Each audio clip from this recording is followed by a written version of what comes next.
And I'm Fernanda Lopez. Let's start your second hour of Wake Up Northwest. Breaking overnight, right now at least 14 people are dead and more than 150 are missing after an overpass under construction collapsed in eastern India. Two Kennewick men can rest easy now after learning the man who broke into their home, tied them up and beat them is now behind bars. Coming up today, Washington State Auditor Troy Kelly is heading to court for a federal trial. As you can see, people have laid out candles here in the middle of the intersection at 10th and Lewis. Caught on camera, a dramatic fight on an Arizona roadway between a man and a thief who was trying to steal his motorcycle. They tell me they're not going anywhere. They will be outside of Pasco City Hall. Also on Saturday around noon, they are expecting bigger crowds. They tell me they're not letting this go. You know, he's been looking forward to this all week. He's been talking about how cold the water was going to be. It's cold out here this morning. It's wet. It's windy. We're so excited that it is our hometown harvest food drive. I'm wearing about 5 layers. 3 of those layers are thick jackets, so I'm staying pretty warm despite this cold temperature. Right, and this is certainly a lot of us have experienced it, getting into our car and it just won't start. As you can see, there's still a lot of firefighter activity here. As you can tell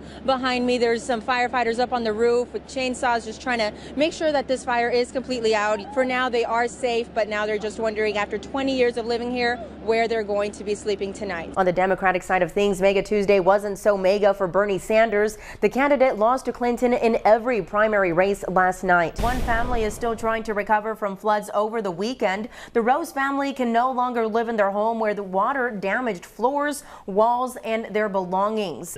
Beer is beer, even if it's green. Still good beer. Hey, any luck with the weather today? Any rainbows in the forecast? I'm here with Rachel Morgan, and she's the head coach for Hanford High School's Falcon Fever dance team, and you guys just came off a state victory. Good news for coffee lovers. Caffeine may not be as bad for you as some experts once thought. Yep, a little bit of both, Chris. Staying warm, kind of, and lots of food donations coming in. And we're actually here with Dave Smith from Surf Pro this morning. You guys have been going around and picking up food donations from people's homes, making it so simple for people to give back. It's a story that's hopping around all over social media right now. A police station in Australia has a new addition to its team, and while it's quite unusual, it is pretty cute. And we got you a bouquet of roses, but smell these. What do they smell like? Oh, they smell like bacon. What is your favorite breakfast item? Are these bacon? Those are bacon roses. Are they edible? Take a bite. Oh my God. What do you think? Oh! Oh my God, just hanging out upside down, guys. A doctor here at this Catholic emergency room in Kennewick tells me the last couple of weeks have been extremely busy with flu patients. Thanks so much for joining us this morning, and have a wonderful Halloween. Bye, Monty. Police in Florida were caught on camera rescuing, get this, a large pink flamingo, which was spotted running through traffic. Take a look. Hopefully people will come up and raise voices, because this is ridiculous. It's just it should not be happening. Protesters say they want justice for Antonio Zambrano Montes. They also want answers.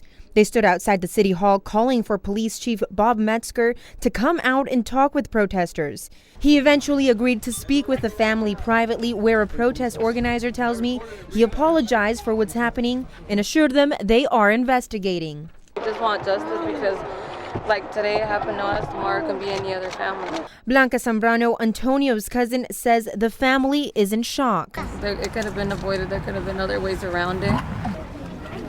No pueden creerlo. We can't believe it, Martha Zambrano, Antonio's aunt, told me in Spanish. She says Zambrano worked at an orchard and had lived in Pasco for more than 10 years. She says he recently suffered from depression after getting into an accident at work and breaking both wrists. Zambrano had 2 daughters who live in California. With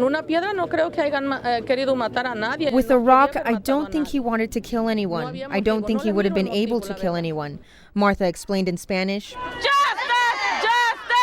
Protesters continued into the night near the scene of the shooting, holding a candlelight vigil and marching the streets chanting, "We want justice." Protesters are coming together again this Saturday at noon outside the Pasco City Hall, and they tell me they're expecting an even bigger crowd. In Pasco, Fernanda Lopez, NBC Right Now. The National Weather Service here in Pendleton was busy today looking into how so many people's cars ended up looking like this and where this milky, ashy rain came from. No, it is deposited from the clouds. We did get some strong winds across the area. Some of it could have been lofted up into the clouds that once it started to rain, it fell as this ash, milky white substance. Mary Wister says the phone calls and Facebook questions at the National Weather Service in Pendleton today have been non-stop. Wister says the latest guess is whatever this material is, it's coming from South Central Oregon. We're going to see about maybe some of the wildfires that did occur across Central Oregon last year. And because the flow is from the south, maybe it could be with the fires there. Earlier today, Wister ruled out volcanic ash. She says the upper level flow is coming from Hawaii, not Mexico, where there is currently an active volcano. And after checking with the Cascade Volcano Observatory, she ruled that out too. They haven't seen any volcanic activity. And as much dust as we have around here in the Tri-Cities, it usually comes in sideways, not from the top when the air is still. So it was, obviously then we were aware that something pretty unusual was going on. Benton Clean Air Agency Director Robin Pretty says we're in the clear when it comes to air quality. It's been in the green all day, so whatever it actually is, it's not a health concern. This is something that I personally have not seen in my career.